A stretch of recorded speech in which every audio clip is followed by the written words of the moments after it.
AlQaisi versus Tony Kelley is a bantamweight bout. AlQaisi has shooter record of 8 wins, 4 losses. Tony Kelley has a shooter record of 6 wins, 2 losses. Alright, so AlQaisi is currently 30 years old. Tony Kelley is currently 33, almost 34 years old. So I don't really think that age is going to play that big of a factor in this fight. Also, Tony Kelley is currently moving down from featherweight to fight AlQaisi at bantamweight, and the height differential and the reach differential are very big in Tony Kelley's favor, as AlQaisi has a 5'6" height. Tony Kelley has a 5'9" height, 3-inch difference there, and then AlQaisi has a 68-inch reach and a 70 inch reach for Tony Kelley, so he has a 2-inch advantage there as well. The betting odds for this fight are minus 210 for Tony Kelley, and then plus 170 for AlQaisi. So, I mean, Tony Kelley is a pretty moderate favorite to win this fight.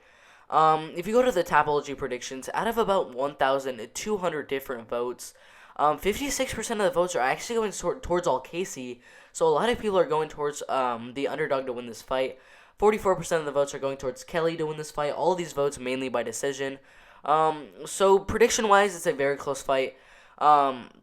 Betting odds-wise, it's really leaning towards Tony Kelley to win this fight.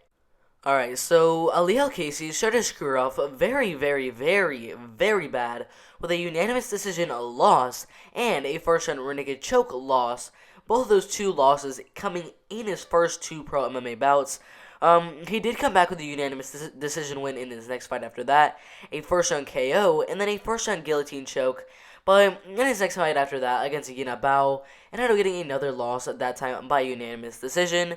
Came back with a first-round guillotine choke submission, another guillotine choke, a first-round armbar, and then a unanimous decision win over George Baldry, and then another unanimous decision win over Jeremy Pakatui, which got him a shot in the UFC against Erwin Rivera, where he actually ended up losing the very close fight by split decision.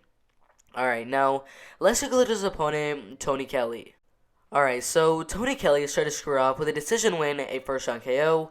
Both of those 2 wins getting me a shot into AlQaisi FC, where he got a second-round shoulder choke submission, but decided to leave the promotion, where he got a third-round rear naked choke submission and a decision win over Levy Moles, which got him back into Legacy FC. But he ended up fighting a very good UFC guy in Kevin Aguilar, who is doing pretty good inside the UFC right now. But he actually ended up losing that very close bout by split decision. He did come back in his next fight with a first-round guillotine choke submission over Andy Brossett. And then in his next fight, which was actually inside of the UFC against Kai Kamaka III, ended up getting that loss by unanimous decision. Alright, so this fight is... I really don't know why they're really favoring Tony Kelley that much. I mean, he's a minus 210 favorite. I just don't see it. Minus 210 just seems really generous. I mean, in his last 3 fights, he's gone 1-2, losing to very good fighters, I have to say. Kevin Aguilar by split decision, a very close win right there.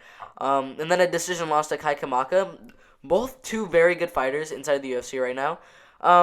But his wins aren't very impressive. He has some good submissions. 3 submissions, 2 decisions, and then 1 KO. Pretty good. Now, AlQaisi, I mean, his last fight with Erwin Rivera, it was very close, I have to say. But it did not impress me as well. I definitely thought he lost the fight, even though it was a very close fight. But he did not look good in that fight. I honestly think this fight is just going to see whoever is going to get another shot against another debutee. Literally, whoever loses this fight is getting cut from the promotion. The other guy is going to fight a guy in his debut that the UFC is just trying to propel. Honestly, whoever wins this fight is honestly going to definitely lose their next fight and just be cut from the UFC, because I don't think these 2 guys really deserve to be in the UFC. They're both at 0-1 inside their promotion. I don't know why either of them are in the promotion, but I do think Tony Kelley's career has been a little bit more impressive than AlQaisi, and I do think Tony Kelley's striking is a little bit better. AlQaisi has good ground game, but Tony Kelley also has good submission skills in his belt.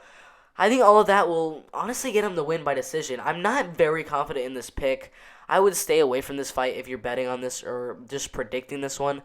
If you're gonna bet on this one, don't bet on Tony Kelley. If you're gonna bet on Tony Kelley, this seems like it could definitely be an upset for Ali AlQaisi to win this fight because I honestly I don't really like either of these fighters. They're not very good, but I still do think Tony Kelley's gonna get the win by unanimous decision. All right. If you agree, disagree, or have something to say, make sure to put in the comment section below, and I respect to every single one of those comments. Make sure to like, subscribe with notifications turned on so you don't miss the absolute best MMA content out there. It's been fun, but I'm out of here.